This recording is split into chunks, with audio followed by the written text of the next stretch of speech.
Donc, je vais en effet avec Cécile Redondeau du laboratoire ADEF et de l'Université Aix-Marseille vous présenter un travail que nous menons dans le cadre d'un projet national de recherche en France.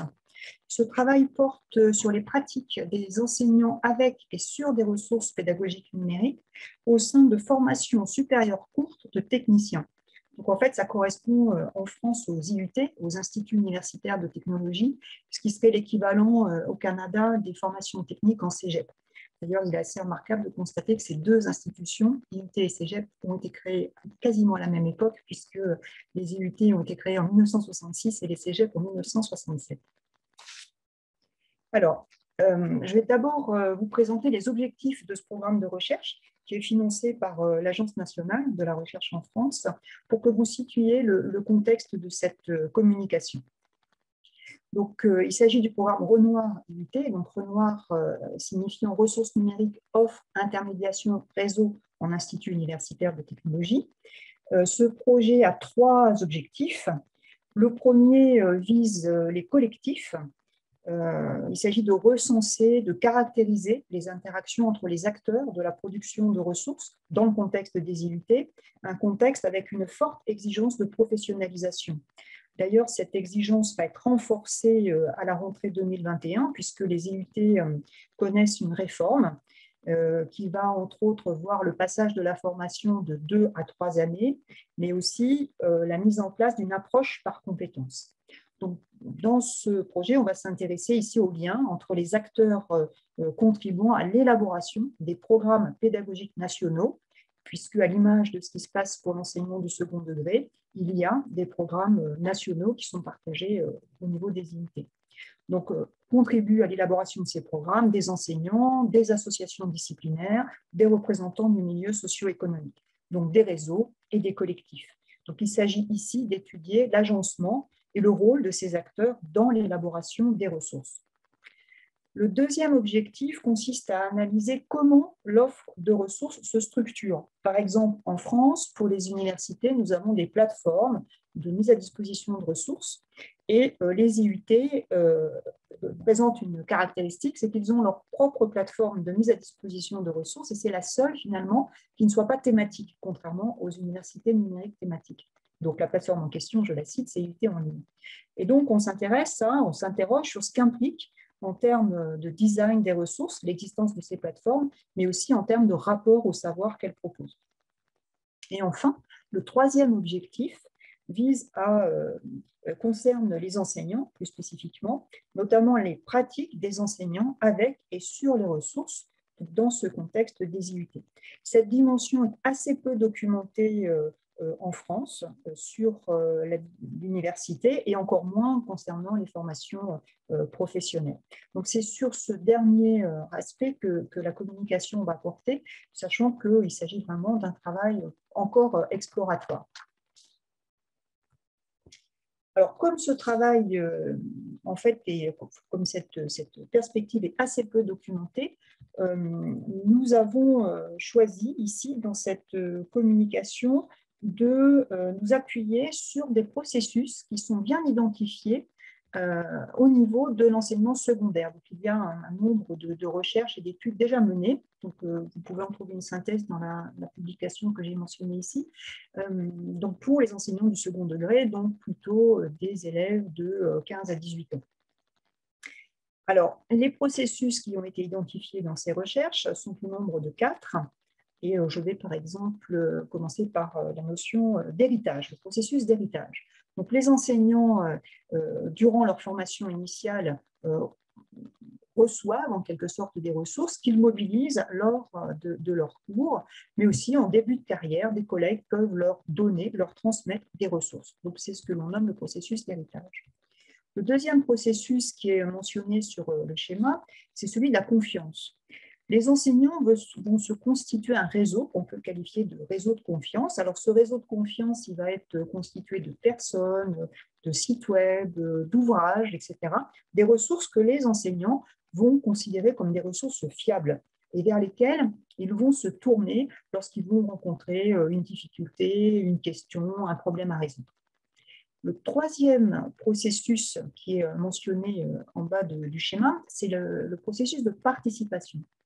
Les enseignants peuvent participer, ce n'est pas systématique, mais peuvent participer à des collectifs de production de ressources. Et enfin, le dernier processus que l'on a mis en évidence dans ces recherches, c'est l'idée de collection.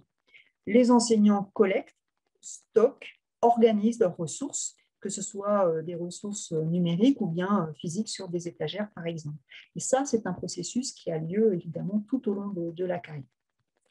Donc, notre questionnement, finalement, c'est est-ce que ces processus que l'on a repérés pour des enseignants du second degré, est-ce qu'ils vont se retrouver dans le cas de ces formations supérieures courtes de techniciens? Donc, malgré finalement la diversité des statuts des enseignants, puisque dans les IUT, on a à la fois des enseignants-chercheurs, donc qui ont aussi une mission de recherche, mais également des enseignants du second degré, qui n'ont pas cette mission de recherche a priori, et puis des vacataires qui peuvent être des professionnels qui interviennent ponctuellement dans les formations. Il faut savoir que la part des vacataires peut être assez conséquente dans certaines formations. Donc, on a choisi cette approche contrastive à la fois pour essayer de repérer des spécificités, des processus qui peut-être émergeraient de cette analyse que nous n'aurions pas repéré pour des enseignants du second degré, mais aussi pour définir des processus qui, eux, seraient plutôt génériques. Alors, la méthode que nous avons employée pour cette communication, nous avons choisi 21 entretiens semi-directifs d'une heure en moyenne, menés par les membres du projet Renoir, puisque nous sommes une trentaine de chercheurs sur ce projet. 4 filières vont nous permettre d'illustrer nos propos pour cette communication: le génie biologique, la gestion des entreprises et des administrations, l'informatique et les métiers du multimédia et de l'Internet, sachant que le projet englobe d'autres filières. Donc, on retrouve d'ailleurs ces filières dans les cégeps, parfois sous des dénominations un peu différentes. Donc, nous avons transcrit l'intégralité de ces entretiens. Donc, nos propositions, les propositions que va présenter Cécile, s'appuient sur les données recueillies par nous-mêmes et également d'autres chercheurs du projet, bien que nous ayons privilégié ici les entretiens menés par nous-mêmes pour les verbatims que nous allons vous présenter. Donc, on a mené une analyse thématique de ces entretiens, les catégories principales étant celles des processus que je vous ai présentés à l'instant. Je laisse la parole à Cécile pour la présentation des résultats. Merci beaucoup, Béatrice. Donc, bonjour à tous. Concernant les résultats, le premier processus qu'on arrive à identifier chez les enseignants, c'est celui d'héritage de ressources. Donc, comme l'a dit Béatrice, cet héritage de ressources peut intervenir en début de carrière, en formation initiale, mais aussi tout au long de la carrière, donc en termes d'évolution. Alors là, on voit sur la diapositive l'exemple d'un enseignant de biologie qui dit qu'au niveau de la formation initiale, il a reçu les cours lors de ses années d'études et qu'il s'en sert beaucoup encore à l'heure d'aujourd'hui. Cet héritage peut venir d'un collègue prédécesseur. Donc, on a aussi ici l'exemple d'une collègue qui a légué ses cours, mais l'héritage peut aussi venir d'une équipe. Et donc, cela peut supposer l'existence d'un lieu commun, d'un lieu partagé, comme par exemple une armoire, une bibliothèque dans un département, où les enseignants d'une même équipe pédagogique vont mettre en commun des ressources qui seront ensuite léguées à d'autres enseignants, comme par exemple cet enseignant d'informatique. Enfin, dernier point, l'héritage de ressources peut aussi venir à l'issue d'un événement un peu inédit, comme celui d'une fermeture de bibliothèque, ou des livres qui sont à l'origine ceux d'un fonds commun, eh bien, vont bénéficier à une équipe, à un ensemble d'enseignants dans leur stock personnel. Alors, une petite variante du processus d'héritage que l'on peut considérer un petit peu nouvelle par rapport à ce qui avait déjà été identifié dans le secondaire, c'est le processus d'application. Donc, en réalité, dans les IUT, il est fréquent que les effectifs d'étudiants soient quand même importants.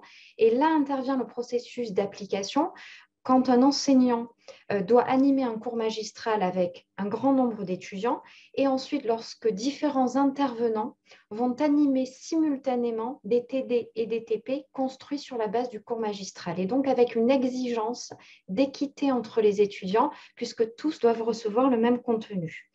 Et donc, il existe ici un enjeu de ressources qui seraient les mêmes, qui seraient communes et qu'il s'agirait d'appliquer par les différents intervenants pour s'assurer que tous les étudiants reçoivent le même contenu. Et donc là, on a l'exemple avec cet enseignant de biologie, eh bien, de protocole de TP, donc de polycopier, que lui-même va, ou ses collègues intervenants vont appliquer.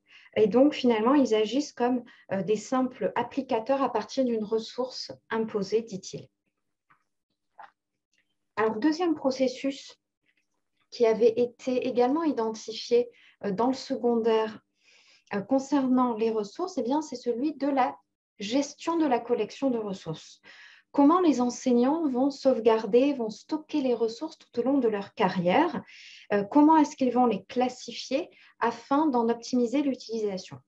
Eh bien, en fait, cette gestion, cette organisation des collections, elle va se faire de plusieurs manières, avec une certaine structuration. Alors, cela va être, par exemple, pour l'exemple de cet enseignant de biologie, par année, ou bien par module, par unité d'enseignement, par matière, ou selon le format de l'intervention. Ici, on a l'exemple du format cours magistral, ou bien du format DS, devoir surveiller, du format TP, du format TD, etc. Donc finalement, on imagine bien que le fait d'organiser les choses de cette manière, en incluant la temporalité et en incluant le type d'enseignement ou le format de cet enseignement, cela va permettre à l'enseignant d'être efficace et d'optimiser l'utilisation de ses ressources. Comme l'enseignant l'explique ici, son cerveau fonctionne un petit peu comme ça. Donc, voilà comment il justifie l'organisation de ses ressources.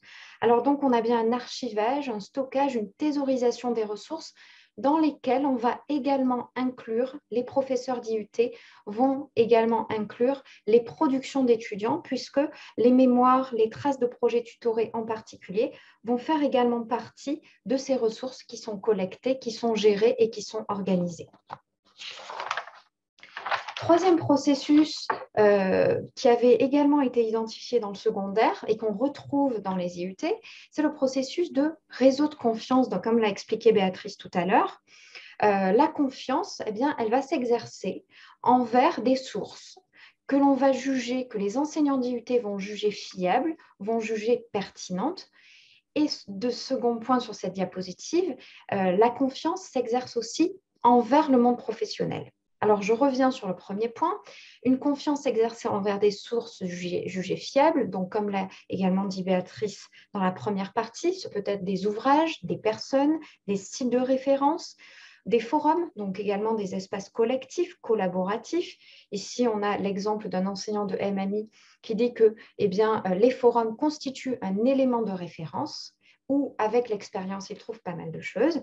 Et puis, la confiance, elle s'exerce aussi avec le monde de l'entreprise, avec le monde professionnel, avec le monde du privé, puisqu'il y a cette exigence de professionnalisation qui est très présente dans le secteur des IUT, où là, on va utiliser les ressources du monde professionnel de deux manières.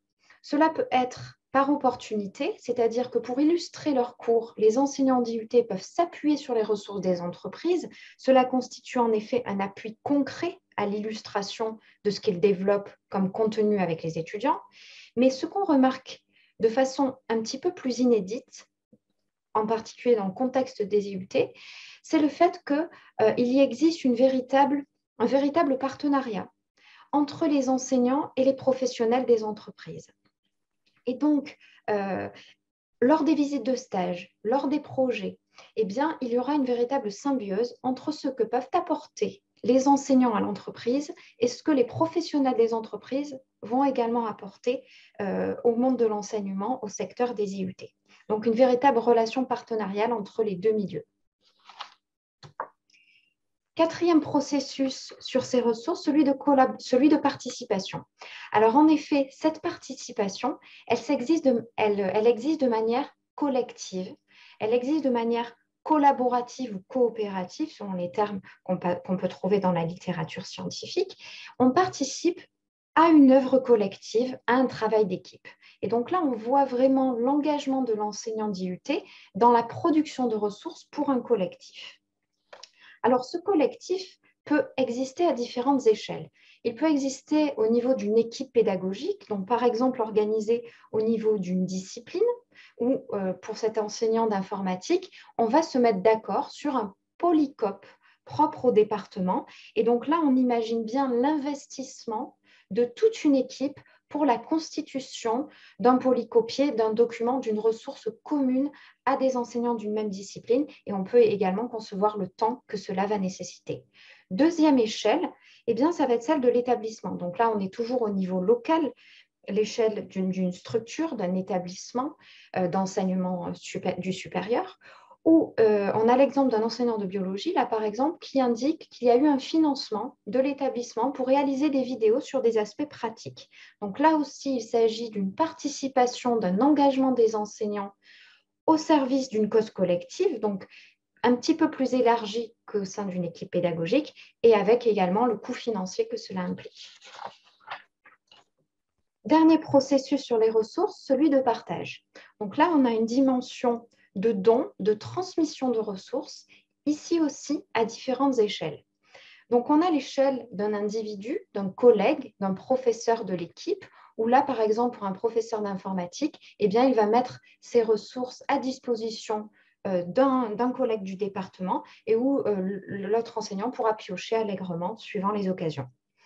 Le partage peut se faire également à l'échelle de l'équipe locale, à l'échelle des collègues au sein d'une équipe pédagogique, d'une même discipline par exemple, où là, eh bien, on fait le travail en lien avec les enseignants de la même discipline, par exemple ici la biologie végétale ou la physiologie. D'une manière encore plus large, le partage s'organise par exemple sur Internet, avec un site web, un blog ou sur YouTube, où là, il existe vraiment une diffusion large des contenus, des ressources, comme pour un enseignant d'MMI qui dit qu'il met à disposition des vidéos sur YouTube et où tous les étudiants peuvent aller les consulter. Donc, je laisse la parole à Béatrice pour les conclusions. Merci Cécile. Donc en fait, la question qu'on se posait, c'est est-ce qu'il y a des processus spécifiques? Donc on a pu voir à travers les résultats que Cécile a présentés que finalement on retrouve dans les pratiques des enseignants d'UT des processus qui sont communs aux enseignants de l'enseignement secondaire. On retrouve la notion d'héritage, on retrouve la notion de participation, mais qui probablement prend des formes différentes, la notion de collection et également l'idée de réseau de confiance. Donc, on a pu voir dans certains entretiens que l'héritage pouvait être successif et donc on peut hériter de ressources qu'on va à son tour transmettre. Donc, ça pose la question de la circulation des ressources. On a pu aussi noter dans les entretiens que s'il y avait des ressources que les enseignants qualifiaient volontiers de ressources de confiance, il y avait aussi des ressources qu'ils identifiaient comme des ressources dont il fallait se méfier. Et donc, l'exemple que Cécile a repris des forums, notamment en informatique, le même enseignant qui nous dit que sur les forums, on va trouver des réponses à des questions pratiques, professionnelles. Il va aussi distinguer différents types de forums sur lesquels il ne faudrait surtout pas que les étudiants aillent, puisque n'importe qui, entre guillemets, peut poser des questions et surtout y répondre. C'est pour ça qu'il a insisté sur l'expérience. Il faut avoir l'expérience pour distinguer en quelque sorte le bon grain de livret. Alors, des processus communs, certes, mais avec aussi des spécificités dans les domaines que l'on pourrait qualifier de domaines labiles. C'est le cas, par exemple, en informatique ou en métier du multimédia et de l'Internet. Il y a une nécessité de veille qui est très fortement ressentie par les enseignants parce que leurs étudiants allant en stage, il n'est pas question qu'il y ait un écart finalement entre, en tous les cas, l'écart ne doit pas être trop important entre l'enseignement qui est donné et les pratiques en entreprise. Et donc, les enseignants rencontrés ont une activité de veille importante. Et ça, cette nécessité d'une veille accroît le périmètre du réseau de confiance par rapport aux enseignants du second degré, aux professionnels. Et ça, donc, c'est vraiment rendu nécessaire du fait de l'exigence de professionnalisation. On a pu aussi constater la nécessité d'un travail d'équipe, alors bien sûr présent pour les enseignants du second degré, mais pour assurer une équité entre les étudiants. C'est-à-dire que là, c'est la forme scolaire, on pourrait penser que c'est la forme scolaire qui impose, enfin du moins, qui chez les enseignants impose ce travail d'équipe. C'est-à-dire que ça prendra deux formes. L'utilisation de la ressource, comme l'a dit Cécile, va parfois être imposée, c'est-à-dire que pour être certain que tous les étudiants des différents groupes de TD, qui peuvent être 4 ou 5 groupes de TD différents, aient reçu, entre guillemets, le même message, alors la ressource va être un moyen de s'assurer de l'homogénéité du discours tenu. C'est ce qu'on pourrait peut-être appeler, mais là c'est tout à fait provisoire, un héritage subi, où, contrairement à un héritage dans la vie quotidienne, on n'aurait pas la possibilité d'y renoncer. Et puis, on a aussi constaté des stratégies de mise en œuvre pour assurer l'homogénéité de l'enseignement. C'est-à-dire que d'un côté, on a le regard de l'enseignant qui reçoit ce polycopier qu'il doit appliquer sans forcément avoir de marge de manœuvre sur sa mise en place, mais on a aussi l'autre regard qui est du côté du concepteur de la ressource qui considère qu'il y a là finalement une stratégie pour assurer cette homogénéité de l'enseignement. Et donc là, on est plutôt dans l'initiative contrôlée. Mais là aussi, c'est une appellation tout à fait provisoire. La nécessité du travail d'équipe, comme l'a souligné Cécile, elle provient aussi du fait que parfois les ressources sont coûteuses à produire, que ce soit donc, du point de vue financier, du point de vue de la mise en œuvre et du point de vue du temps. Et on l'a constaté par exemple en biologie, où les enseignants ont constitué une équipe pour aller filmer dans un hôpital les bonnes pratiques des professionnels pour ensuite pouvoir mobiliser ces vidéos dans les cours et les TP. Et donc là, ce n'était pas envisageable au niveau individuel, et donc ça a fait l'objet d'un financement par l'université. Donc d'autres spécificités qu'on avait peu ou prou rencontrées dans le second degré, mais qui sont plus fortement marquées du fait de la structuration des bâtiments, on va dire, des unités, c'est la place des espaces physiques qui conditionnent en fait certains processus. Par exemple, le fait qu'il existe une bibliothèque de département, département d'informatique, département de GEA, etc., va favoriser ou non l'héritage. Le fait qu'il y ait des bureaux individuels ou collectifs, et notamment la présence d'armoires, donc qui fait que certains enseignants laissent à disposition leurs ressources, ou bien lorsqu'ils partent ou quittent l'établissement, laissent certaines ressources dans cette armoire. Donc on a aussi des dispositifs, des espaces physiques qui permettent d'expliquer parfois les processus. Alors, est-ce qu'il y a bien sûr des questions qui restent à explorer, qu'on n'a pas encore abordées. On a pu constater dans les discours des enseignants des approches pédagogiques diverses selon ces enseignants. Donc, l'approche pédagogique, c'est ce qui doit être appris, comment cela doit l'être, etc. Donc, ça fait référence à l'épistémologie personnelle de l'enseignant, à ses représentations, notamment vis-à-vis de ce qu'est la professionnalisation. Comment est-ce qu'on devient un professionnel du secteur et donc quel est l'enseignement à mener pour permettre aux étudiants d'accéder de pouvoir s'intégrer sur le marché du travail.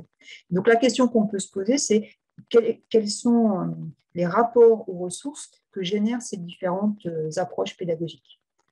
Une autre question qui est probablement spécifique du milieu universitaire et peut-être aussi des UT, c'est quelle influence des cultures disciplinaires de la recherche sur les pratiques des enseignants avec et sur les ressources. Donc, ces cultures disciplinaires, là je fais référence à un certain nombre de travaux qui l'ont étudié, ces matrices disciplinaires. C'est par exemple la place prédominante du laboratoire dans les sciences expérimentales. Donc là, par exemple, on l'a vu en biologie, mais ça pourrait être vrai dans d'autres disciplines comme la psychologie, ou bien la place du terrain, par exemple dans les sciences sociales, ou encore la place de l'analyse documentaire dans le domaine des lettres, des sciences juridiques. Voilà, donc en fait, on a comme ça des identités professionnelles qui se construisent, notamment pour les enseignants-chercheurs, qui sont basées sur ces cultures disciplinaires de la recherche. Et il y a des travaux qui montrent leur lien avec les contenus et les formes de l'enseignement. Donc ça, c'est quelque chose qu'on n'a pas encore exploré et qu'on espère pouvoir faire dans la suite du projet. Donc, je termine sur quelques références qui sont très liées en fait aux pratiques pédagogiques dans l'enseignement du second degré, puisque pour l'instant, nous n'avons pas encore vraiment de ressources sur les unités en particulier. Voilà, je vous remercie de votre attention.